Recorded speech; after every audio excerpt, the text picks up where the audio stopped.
Okay, so this is Piracetam and Lion Diet Day 18. I'm going to make myself deal with how bright it is because I feel like having my eyes deal with outdoor brightness is actually good for visual acuity. It's just something I believe. Maybe there's research to back it up, who knows, but what I found is the more I go outside and look at things in bright sunlight, the better my vision gets. And when I don't do that, when I stay inside and I don't look at things in bright sunlight because I'm inside, my vision starts getting really blurry at things that are far away. And I believe that a lot of eyesight, I'm going to shift a little bit because it's really bright. I believe a lot of eyesight is like various muscles in the eye. I really haven't studied this particular topic, but my experience lends me to believe that our eyes can be trained much like any other part of our body. We can train our eyes to focus. We can train our eyes to deal with sunlight. If we don't have to deal with sunlight, then our eyes don't learn how to deal with sunlight. And then we lose the ability to see things crisply and cleanly in daytime sunlight, especially if you never focus on anything at a distance or anything else. One second, I'm just getting a call. I'm going to decline that while I'm making this video. So, Piracetam and Lion Diet Day 18. I am doing well. I am feeling well. My brain feels really good. Slept great last night. Woke up in the morning, ate 2 pounds of steak, went back to bed, got up, ate another like 3 pounds of steak, and then took some chlorella. Now I'm going to do some jiu-jitsu with my brother, get some business stuff done. Meditated today. That's good. Got to meditate every day, twice a day. It's my brain training that goes along with my physical training. Very, very, very, very, very helpful. Yeah, it's good. I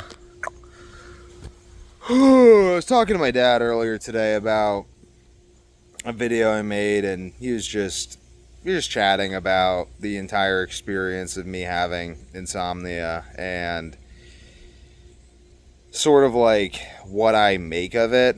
And he was just like mostly expressing concern, and like, I'm not going to get too into it, but it's interesting. It's interesting. I don't often get the opportunity to explain kind of from my own perspective, like what it is, what it's like. I mean, I like talking about it with him. I definitely like talking about it with him. It definitely helps because I feel like I'm kind of carrying around this burden. It feels like a burden. I mean, at the very least, it's my burden because I have to deal with this problem for myself and for my family. I guess I'll just keep it at that because I really can't save the rest of the world. So I try to just act selfishly, because when I tried to act unselfishly, it didn't really work. Like when I tried to do health coaching, I did do health coaching. I health coached people. It didn't work because I think it's also the business model, but I don't buy health coaching. So I think that there's this element of you can't sell anything that you don't personally use. So even though it's almost a little invasive. Like, I put this information out there so people can find it at their own pace. I don't know. I mean, this is sort of kind of like the crux of it. Is like, I want to feel like I'm helping people by putting this information out there, but I also feel like I live in a society of... I guess I live in a society of individuals, and individual people all make their own decisions on what they do.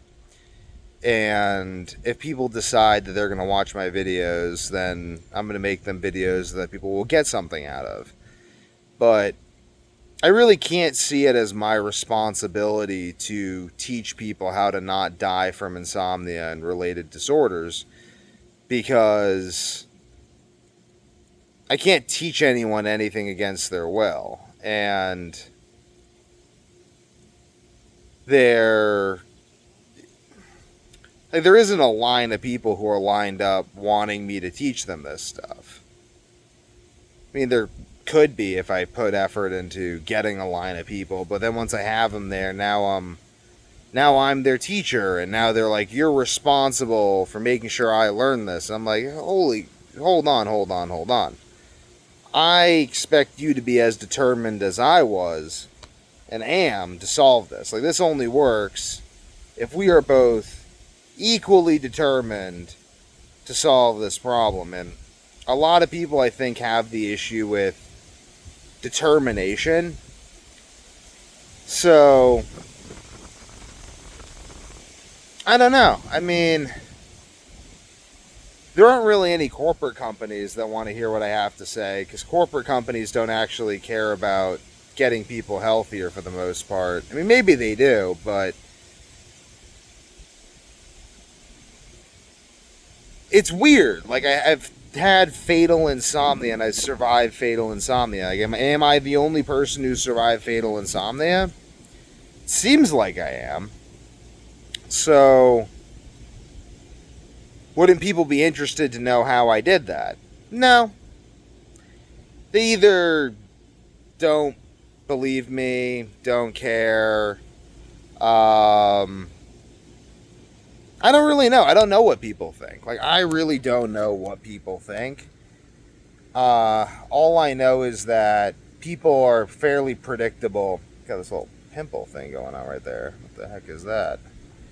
All I know is that people are fairly predictable. Like, people like to watch YouTube videos, so I make YouTube videos. I sought out YouTube videos of people who had fixed insomnia when I had insomnia, so I make YouTube videos for people who are searching for a solution to insomnia like I was, because it makes me feel better, and it's also like documentation. Like, let's say the insomnia I have comes back at some point in time, I could watch all these videos, and that would help me make sense of where I'm at, because my memory goes to shit, my brain function goes to shit, and I can't remember anything or think, and everything hurts. So it'd be kind of nice. I could watch myself figure it out again, and then that would inspire me to continue down the path, which for a fourth time. But I don't know. Like, when I was surviving insomnia, I knew I was doing it for myself. I knew I was doing it for my family. I thought I was doing it for the world, but I just keep thinking of this line from Stranger in a Strange Land. Jubal Harshaw says, he says, I used to want to serve the world, and then I realized the world didn't want to be served, so now I do what pleases Jubal Harshaw. And I'm kind of getting to that point. Like, I don't really feel like the world wants to be served.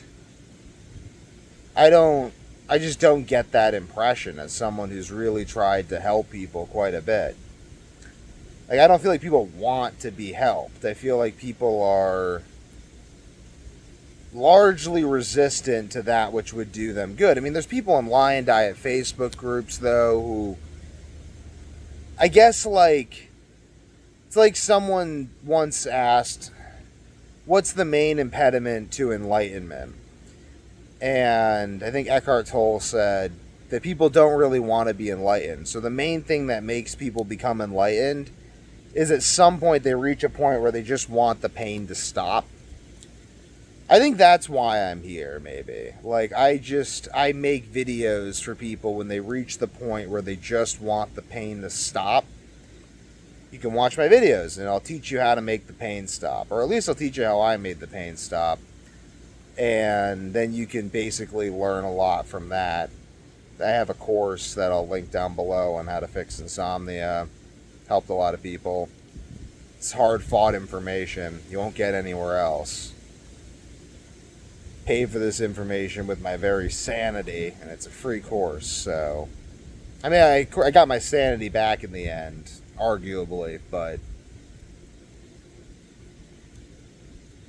I don't know. I don't know. I mean, am I going to be like a Nietzsche type character? I feel like I might be like Health Nietzsche, where I'm like largely. I feel like I'll definitely make tons of money selling supplements and selling related health products because I just am a brilliant.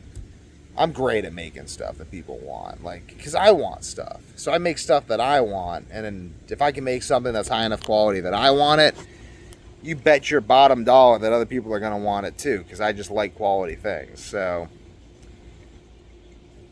definitely going to make a lot of money selling health stuff, but I feel like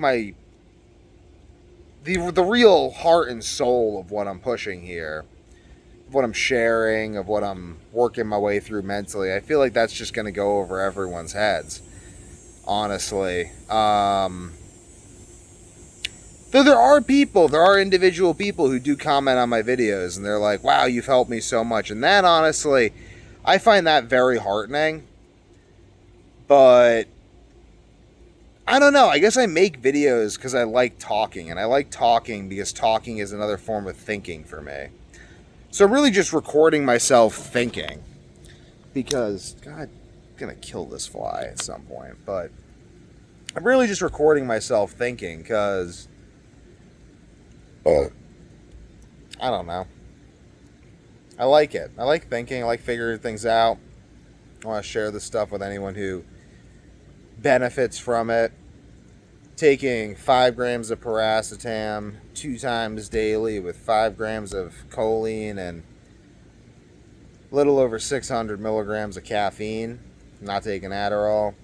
Got my tea. I like my tea.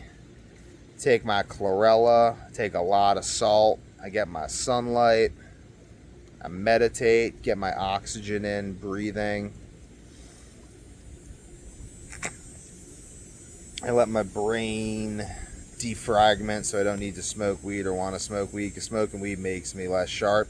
Really just makes me a little slower for jiu-jitsu, which is... I'm still really good at jiu-jitsu and kick a lot of butt when I'm stoned, but I kick more butt when I'm not stoned, so I guess that means I gotta not be stoned.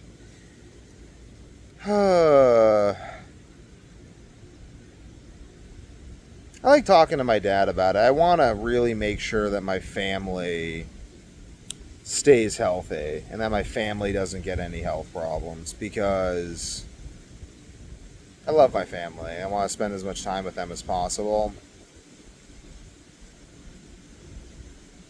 One thing I was talking about is like dragging myself out of it. My dad asked me, he's like, do you mean just reestablishing sleep or like a depression component? And like there's a depression component, a brain damage component that comes with not sleeping, just being straight up miserable and hating everything and wondering why you were so fortunate as to be the only one to have this disease.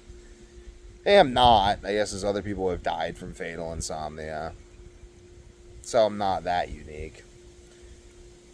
But coming out of it all and just kind of reestablishing myself in somewhat of a normal life routine.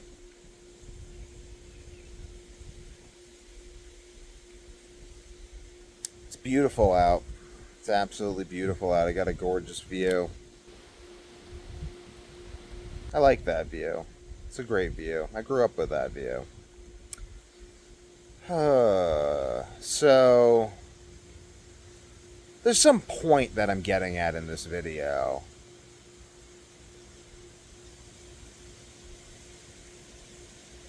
I don't know. I guess I just have to have the information I've learned serve me. That's really the main person that it's supposed to serve. I want to not age. I want to use this information to reverse my own age, which I've already done. My beard has gone from gray in it to no more gray. Those are just some blonde hair because I'm really blonde. But my hair is also a lot softer. My skin is better. I guess I'll just be really healthy and I'll raise a really, really, really healthy family. And I'll put the information out there for anyone else who wants to do the same. And I'll build my little empire and I'll rest my head content knowing that I did my very best. You really can't save anyone, though. That's what I've realized. Like, when I first was suffering with insomnia, I told myself, survive this and you'll be able to save everyone else with insomnia. They'll all flock to you and they'll all want to hear what you have to say. And it's just not true. Like, people just want what's covered by their insurance and they want to be miserable with other people.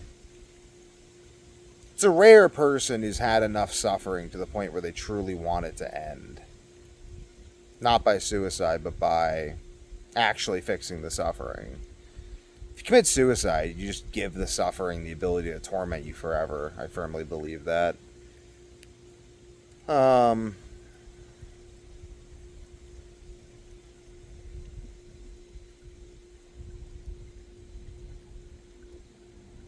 Guess I'm just a storyteller. I guess I'm a storyteller, you know? I tell stories of what I've survived and what I've learned.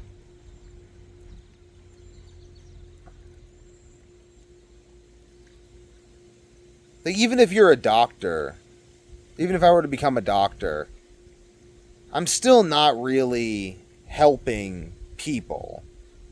I'm helping people where they're at. And even me now, I'm not really helping people. I'm helping people where they're at. Like, there's a certain person who's at a certain point where my video can help them. And so my video does help them. And I'm grateful for that, and they're grateful for that. But I think first my video has to help me. And I think that's the same thing with the doctor. I mean, first, the doctor has to be able to heal himself. Physician, heal thyself. Once you've healed yourself, then you go heal other people. If they want it. I guess I'm trying to become an industrial healer. Instead of doing one-on-one coaching, I make a video and then thousands of people watch it. Instead of making supplements for one person, I make supplements for thousands of people. The information needs to get out there. I think I need to bring it to the world too, because no one else will. Whenever I'm on a high dose of psychedelics, which, if you're asking, is a lot of mushrooms, or at least 400 micrograms of LSD, which I do incredibly infrequently. I always have the conviction that I'm the only person who can bring this information to the world. What information, you might ask? The course down below is a good place to start. Now, right now, I don't feel that way. Right now, I feel like people will figure it out, but whenever I'm on psychedelics, I don't feel that way. I feel like people won't figure it out and that they need me. That the world really needs me. That the world would be far worse off if I did not do this work. And so I keep doing this work. I don't know if I'll see it come to fruition within my lifetime. I don't know if it'll come to fruition after my lifetime, like Nietzsche, whose work arguably still hasn't come to fruition, is still fruiting and blossoming. But I think it's just my job to put this information out there so that people can heal themselves. So that I can build my skill at communicating, because that's what's in me. It's like the Gospel of Thomas, one of the Gnostic Gospels. Bring forth that which is within you, or that which is within you will destroy you. That's why I make these videos. Hope that helps. Done.